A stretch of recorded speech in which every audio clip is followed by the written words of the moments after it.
കാട്ടുകൊമ്പന് മുന്നിൽപ്പെട്ട വനംവകുപ്പിന്റെ ജീപ്പ് ആന തകർത്തു മറിച്ചെറിഞ്ഞു. 2 ജീവനക്കാർക്ക് പരിക്കേറ്റു.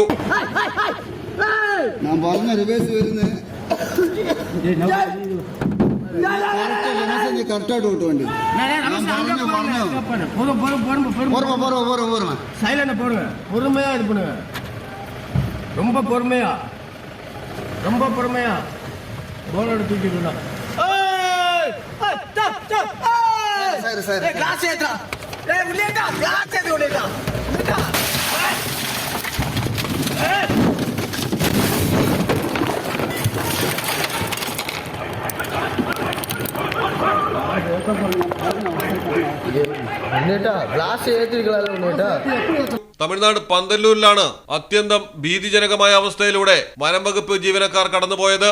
വഴിയിൽ കാട്ടാനയെ കണ്ട് ജീപ്പ് നിർത്തിയതോടെ ആന അടുത്തേക്ക് എത്തുകയായിരുന്നു. ആനയ്ക്ക് മുന്നിൽ നിന്ന് ജീപ്പ് തിരിച്ച് രക്ഷപ്പെടും മുമ്പേ ചില്ലുകൾ തകർത്ത് ആനയുടെ ആക്രമണം. പരിക്കേറ്റ വനംവകുപ്പ് ഉദ്യോഗസ്ഥർ പുറത്തേക്ക് ചാടി രക്ഷപ്പെട്ടു. ജീപ്പ് ആന കുത്തിമറിച്ചു. പരിക്കേറ്റ ഉദ്യോഗസ്ഥരെ ആശുപത്രിയിൽ പ്രവേശിപ്പിച്ചിരിക്കുകയാണ്.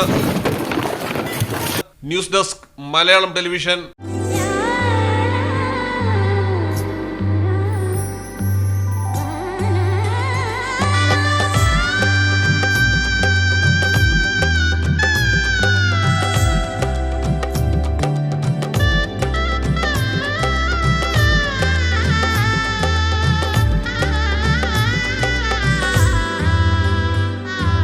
Celebrate the moments of colors. KMT Silks, Perindalmanda, Kottakkal.